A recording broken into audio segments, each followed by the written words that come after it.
नमस्कार, जय हिंद। मैं रोहित कुमार आपका स्वागत करता हूं इंडिया के सबसे बड़े educational channel wifi study which is part of Unacademy. चलिए, तो सीजीएल का एग्जाम जैसे तैसे गुजरा, बच्चों की आधी अधूरी तैयारी, और जिसने तैयारी कर रखा है पता है कटअप कितना गया यार, 90 प्लस कटअप गया है। कई सारे बच्चे ऐसे मिले कि सर मैं 92 करके आया, मैं 84 करके आया, मैं 80 करके आया। मेरा भाई एक वो 84 करके आया है। यानी भैया तैयारी रखनी होगी ज़बरदस्त। कंपटीशन टफ है, मजे मजे में तो कर लेते, फॉर्म भर देते हो लेकिन पढ़ते नहीं हो। बहुत मुश्किल है, बहुत। क्योंकि अभी आप ना उम्र के कच्चे हो बच्चों, अभी आपको उतना अनुभव नहीं है। मैं देखता हूँ कि 1 नंबर, आधा नंबर, पौना नंबर से जब बच्चा पिछड़ता है तो क्या स्थिति हो जाता है। और मैं खुद भुक्तभोगी हूँ यार उसका, मैं खुद उसका भुक्तभोगी हूँ। इसलिए चाहते हैं कि अपने जोश खरोश से ना पूरा झोंक दो यार। 2 दिन तो बचा है, 15, 17, 16 से तो पेपर ही है। ठीक है, तो चलिए देखते हैं। और यही वही चाहते हैं कि जो गलती आप CHSL और CGL में की है, वो गलती ना आप DRDO और रेलवे में ना करो। रेलवे अभी भी टाइम है। और सोचो ना, रेलवे में तो मैंने कहा भी था यार, ऐसे कोर्स लाए गए हैं जो बिल्कुल आपको लग रहा हो सर ये आप बोल रहे हो, बिल्कुल मज़ा आ जाएगा। इस वही हाल DRDO में होने वाला अनअकैडमी पे। यहाँ तो पढ़ाते ही हैं बच्चों। आपको सबसे ज़्यादा क्लास हमारी मिलती है आपको वाईफाई स्टडी स्टूडियोज़ पे, 2 लेक्चर आपके वाईफाई स्टडी पे। तो डिपेंड करता है आपके ऊपर कि सर आप चीज़ों को कैसे समेटते हो। ठीक है, चलिए तो अब चलते हैं, देखते हैं क्या है आज। जैसे लिंक को शेयर कर दो ताकि आपको भी मज़ा आ जाए, मुझे भी मज़ा आ जाए। नहीं, चलिए, तो जुड़ने के लिए क्या करना होगा, वाईफाई चैंप कोड को यूज करना है। चलिए, question number 1,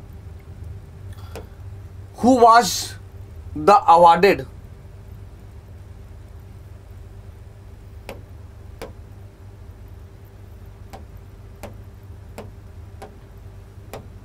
Who was the awarded Rabindranath Tagore Award? Who was awarded the Rabindranath Tagore Literary Prize 2019 for the novel Solo? उपन्यास सोलो के लिए रविंद्रनाथ टैगोर साहित्य पुरस्कार 2019 किसे प्रदान किया गया था? अमिताभ घोष, राणा दासगुप्ता, झुम्पा लाहिड़ी या नयन ज्योत मुखर्जी? क्वेश्चन नंबर 1 क्या कहता है बच्चों, बिल्कुल समझना, अच्छे से इसके बाद जवाब देना। कहता है कि सोलो के लिए रविंद्रनाथ टैगोर साहित्य पुरस्कार 2019 किसे प्रदान किया गया था? अमिताभ घोष को, राणा दासगुप्ता को, झुम्पा लाहिड़ी को या नयन ज्योत मुखर्जी को? क्या होगा? मुझे लगता है कई सारे बच्चे अमिताभ घोष पर लगाएंगे। जरा सा कमेंट बॉक्स में बताना अमिताभ घोष को कौन सा अवार्ड मिला है। मैं आपको हिंट भी कर दे रहा हूं, पहली बार इंग्लिश को दिया गया है। तो राणा दासगुप्ता, उपन्यास सोलो की बात करेंगे, रविंद्रनाथ टैगोर साहित्य पुरस्कार किसे प्रदान किया गया? तो राणा दासगुप्ता को प्रदान किया गया है। ठीक है, question number 1 is Rana Dasgupta.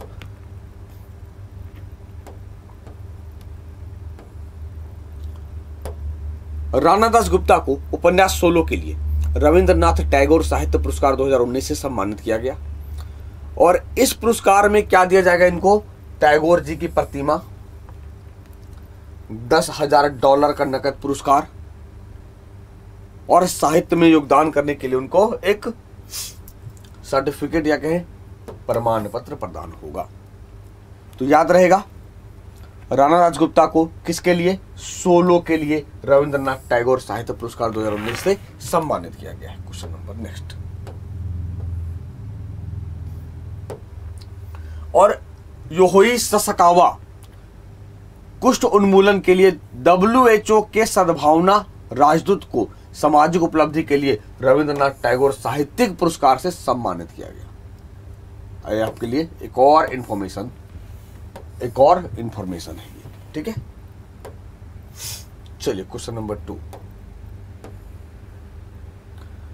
In February 2019 में India won dash gold medals and 5 silver medals at the Makran cup boxing in Chabahar Iran. यानी सर कि ईरान के चबहार में मकरान कप मुक्केबाजी में स्वर्ण पदक और 5 रजत पदक जीते। तो भैया आपको बताना है कि सर कितने गोल्ड मेडल जीता भारत, कितने गोल्ड मेडल जीता। ये तो बता दिया कि 5 रजत पदक जीता है, 5 सिल्वर मेडल जीता है, लेकिन गोल्ड कितना जीता? क्या होगा ये?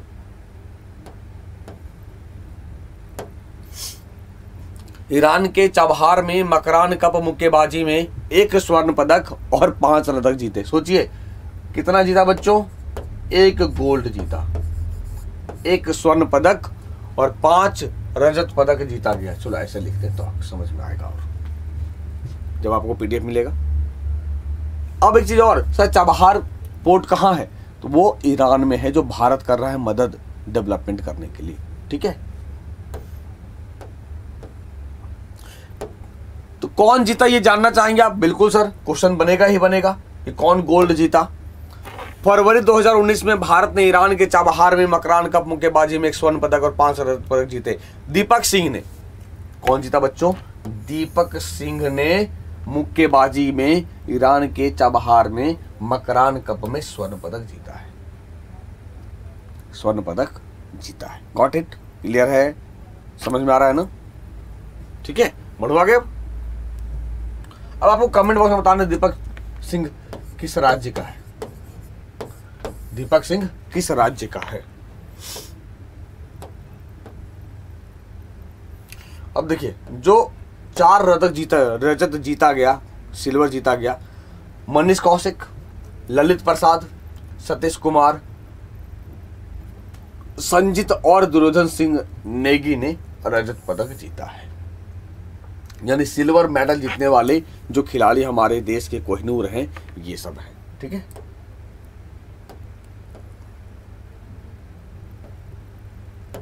Which of the following metals is the most ductile metal? निम्नलिखित में से कौन सी धातु सबसे अधिक तन्य धातु है? तांबा, टीन, एल्यूमिनियम या सोना? चलिए, मजेदार क्वेश्चन है ये। कौन सी धातु सबसे अधिक तन्य धातु है? तन्य मीन्स क्या होगा? पहले जवाब दीजिए, फिर मैं समझा दूंगा तन्य क्या कहते हैं, तन्य किसे कहते हैं। तन्य क्या होगा? सर, जिसे हम पतली तार बना सकते हैं। सर, पतली तार तो इसे ही बना सकते हैं, लेकिन ये टूटेगा नहीं। क्या होगा? गोल्ड होगा। क्या होगा बच्चों? गोल्ड होगा। तो कौन सी धातु सबसे अधिक तन्य धातु है? गोल्ड है, सोना है, क्या होगा? नेक्स्ट की बात करें। सर, सोना सबसे तन्य धातु है, जिसका सांकेतिक अक्षर क्या है? AU। और एक तन्य पदार्थ टूटे बिना आसानी से पतले तार के रूप में खींच या फैल जाता है। खींच जाता है या फैल जाता है, तभी तो देखते हैं एक से एक गहना बनता है ना। सोने में खिंचाव की बहुत अधिक क्षमता होती है, इसीलिए 22 कैरेट का गोल्ड शुद्ध माना जाता है, जबकि अच्छा बताइए जरा कमेंट बॉक्स आप ही पूछ ले कि कितने कैरेट का सोना शुद्ध माना जाता है, 22 कैरेट या 24 कैरेट? जल्दी।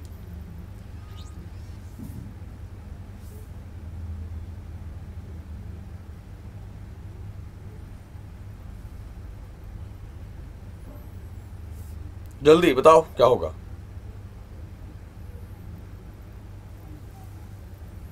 देखें क्या कहते हैं बच्चे। 22 नहीं, बहुत बढ़िया।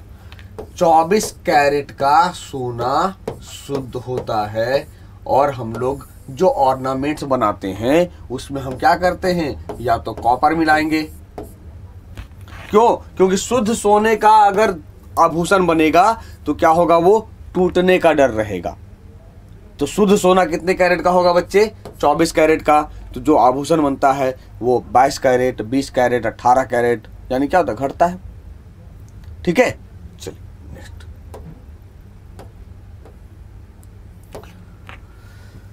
नंदना ब्लॉक छपाई नाम की रंगीन कला जो कपड़े पर रूपांकनों के सुंदर मगर संरेखित व्यवस्था का उपयोग करती है, डैश के तारापुर गांव में प्रचलित है। मध्य प्रदेश, उत्तराखंड, गुजरात या राजस्थान? नंदना ब्लॉक एक डिजाइन है जो कपड़े की रूपांकन की सुंदर मगर संरेखित व्यवस्था का उपयोग करती है, तारापुर गांव में मशहूर है। किस राज्य में है? तो ये मध्य प्रदेश में होना चाहिए। किस राज्य में बच्चों? ये मध्य प्रदेश में होगा। कहां होगा ये? मध्य प्रदेश में होगा। याद रहेगा, कहां होगा? मध्य प्रदेश में होगा। ठीक है, देखिए, तो मध्य प्रदेश में नीमच जिले के मध्य प्रदेश में नीमच जिले के तारापुर गांव में नंदना ब्लॉक प्रिंट का अभ्यास करती है, यानी वहां पर काम किया जाता है और यह भील जनजाति द्वारा प्रचलित है। सबसे इंपॉर्टेंट थिंग्स क्या है कि ये किस जनजाति द्वारा किया जाता है, तो भील जनजाति द्वारा किया जाता है। सबसे ज्यादा जनजाति की संख्या कहाँ, मध्य प्रदेश में सबसे ज्यादा जनजाति की संख्या मिलती है। Who among the following was a slave of Muhammad Ghori? He became the ruler after the death of his master and founded the slave dynasty. निम्नलिखित में से कौन मोहम्मद गोरी का गुलाम था? वो अपने मालिक की मृत्यु के बाद शासक बना और गुलाम वंश की स्थापना की। देखो कहानी के रूप में लिख दिया, चाहता तो सीधा सा क्वेश्चन लिखता, भैया गुलाम वंश की स्थापना किसने की। लेकिन आजकल जो सेटर है वो चाहता है कि आपको केवल और केवल आपसे गलती कराना, केवल और केवल आपके मन में कंफ्यूजन पैदा करना। केवल अगर क्वेश्चन पूछता कि सर गुलाम वंश की स्थापना किसने की, क्या हो जाता सेटर को क्या हो जाता। लेकिन कहा नहीं, बच्चे से गलती कराएंगे, इतना लंबा लंबा कहानी देंगे, क्या फायदा होगा। सर मैं अगर पढ़ा हूं तो आप लंबा कहानी दो, छोटा कहानी दो, कोई फर्क नहीं पड़ता है। पड़ता है? कोई फर्क नहीं पड़ता है। तो निम्नलिखित में से कौन मोहम्मद गोरी का गुलाम था और अपने मालिक की मृत्यु के बाद शासक बना? बिल्कुल आसान सा सवाल है, कुतुबुद्दीन ऐबक। क्या होगा बच्चे? कुतुबुद्दीन ऐबक। और कुतुबुद्दीन ऐबक ने गुलाम वंश की स्थापना की। इसके बाद शासक बैठता है कौन, बताइए? उसके बाद शासक कौन बैठेगा? रुकनुद्दीन फिरोज या आराम शाह? क्योंकि कई बार क्वेश्चन पूछा गया है।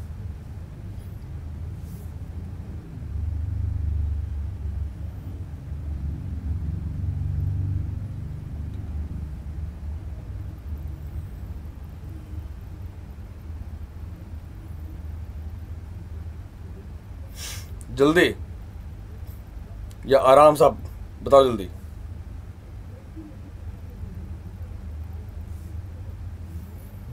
देखिए कई सारे बच्चे आराम सा कहेंगे, कई सारे बच्चे रुकनुद्दीन फिरोज कहेंगे। एक चीज देखो मैं हमेशा क्लियर कर देता हूं, याद रखने का तरीका।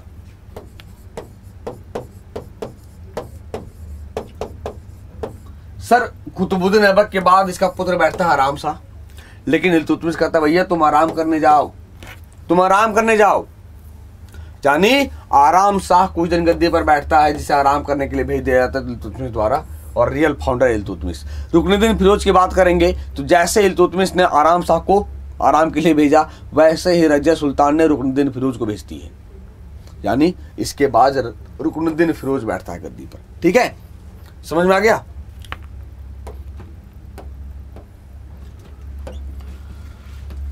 तो कुतुबुद्दीन ऐबक 1206 में मोहम्मद गोरी की मृत्यु के बाद भारत का शासक बना और भारत में गुलाम राजवंश की स्थापना की और अपनी उदारता के कारण लाख बख्श के रूप में जाना जाने लगा। यानी इसे टाइटल मिला था एक लाख बख्श, लाखों का दानी। लाख बख्श यानी लाखों का दानी। इसे हातिम सेकंड भी कहते हैं। क्या कहते हैं? हातिम सेकंड भी कहते हैं। कुतुब मीनार की नींव फाउंडेशन किसके द्वारा रखी गई? कुतुबुद्दीन ऐबक के द्वारा रखी गई। ठीक है, नेक्स्ट की बात करें। 1210 में इसकी मृत्यु हो जाती है। कौन से खेल से?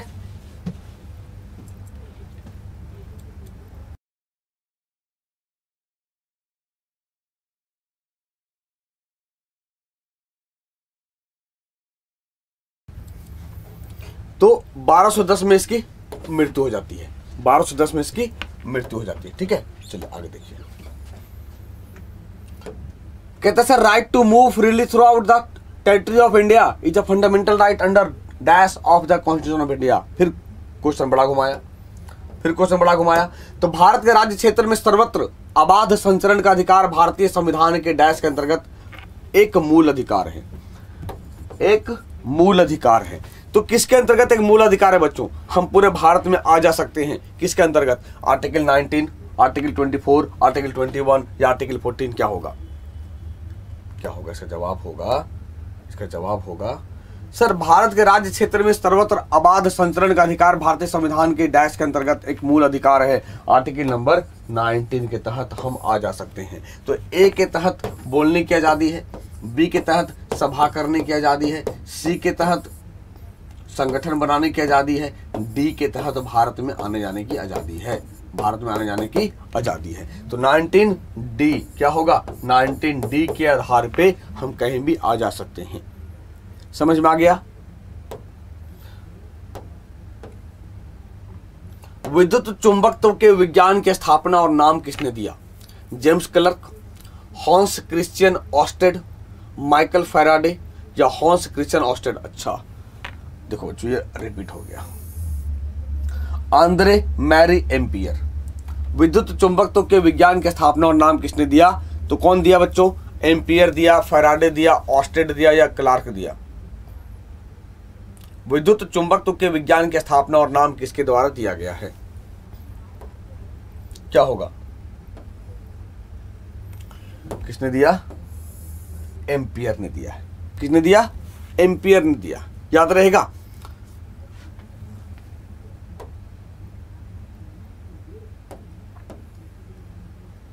कह रहा सर एम्पियर विद्युत चुंबकत्व के सिद्धांत के साथ आए थे और प्रकाश के साथ भी इसका संबंध था। प्रकाश के साथ भी इसका संबंध था। तो इलेक्ट्रोमैग्नेटिव कहते किसे हैं?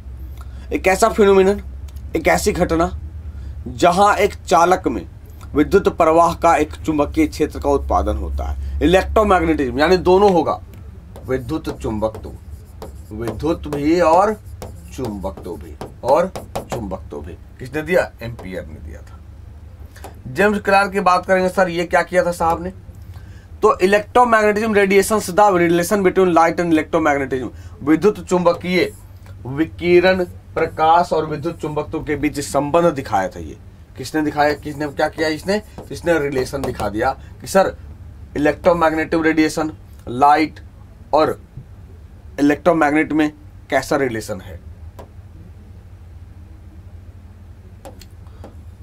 और क्रिश्चियन साहब ने किया कि the electric current in a wire can deflect a magnetised compass needle. एक तार में विद्युत प्रवाह एक चुंबकीय दिशा निरूपण सुई को विक्षेपित कर सकता है। माइकल फैराडे ने क्या किया? इलेक्ट्रिक मोटर और डायनेमो का आविष्कार। डायनेमो का आविष्कार किसने किया? माइकल फैराडे ने किया। लोक अदालत हैव बीन क्रिएटेड अंदर। लोक अदालत डैश के तहत बनाई गई है। किसके तहत बनाई गई? मध्यस्थता और समझौता अधिनियम के तहत। चलिए मैं थोड़ा सा बड़ा कर दूं। न्याय अधिनियम का प्रशासन, कानूनी सेवा प्राधिकरण अधिनियम, कानूनी समझौता अधिनियम। क्योंकि लोक अदालत के तहत क्वेश्चंस कई बार आपके पूछे गए हैं।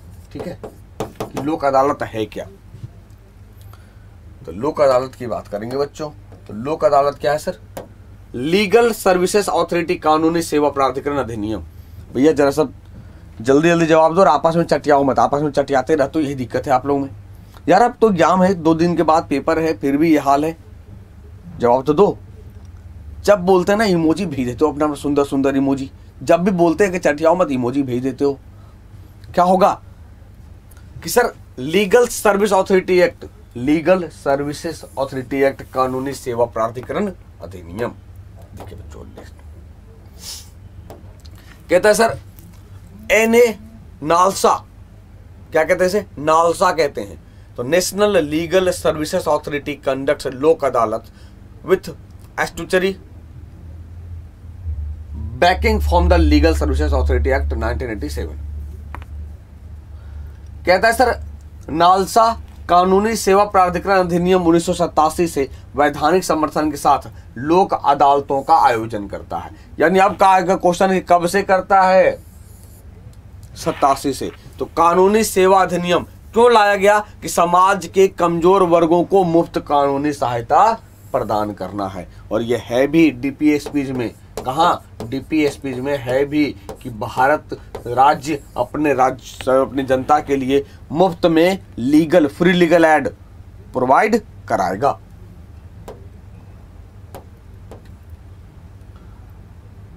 मध्यस्थता और सुलह अधिनियम क्या है? तो सर घरेलू मध्यस्थता, अंतर्राष्ट्रीय वाणिज्यिक मध्यस्थता से संबंधित कानून को समेकित और संशोधित करना। नेक्स्ट क्वेश्चन की बात करें। Question number 9।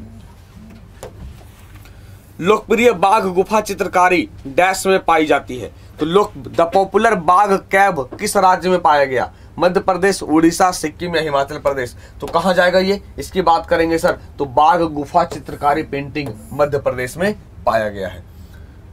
देखिए इसमें किसकी जानकारी मिलती है? मध्य प्रदेश के बाघ में बुद्ध और अन्य धार्मिक कथाओं के जीवन का चित्रण किया गया है।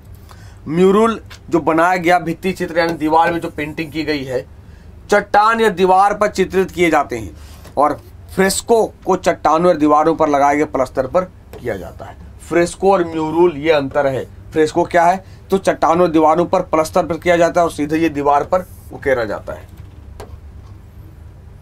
अब देखिए सीजीएल में कई बार पूछा गया साउथ इंडिया का प्लेस, इसीलिए मैंने ये आपके लिए इंपॉर्टेंट कर दिया जितने भी चित्रकारी हैं वो किस राज्य में पाए जाते हैं। तो अजंता एलोरा महाराष्ट्र, भीमबेटका मध्य प्रदेश, बादामी गुफाएं कर्नाटका, एलिफेंटा महाराष्ट्र। ये इंपॉर्टेंट है, रट्टा मार जाना। चलिए सर, मदर टेरेसा के बाद किस भारतीय को शांति का नोबेल पुरस्कार मिला? केएस राधाकृष्णन, फलीनारिमन, पी सथाशिवम या कैलाश सत्यार्थी? तो बिल्कुल आसान सा सवाल, किसे मिला सर?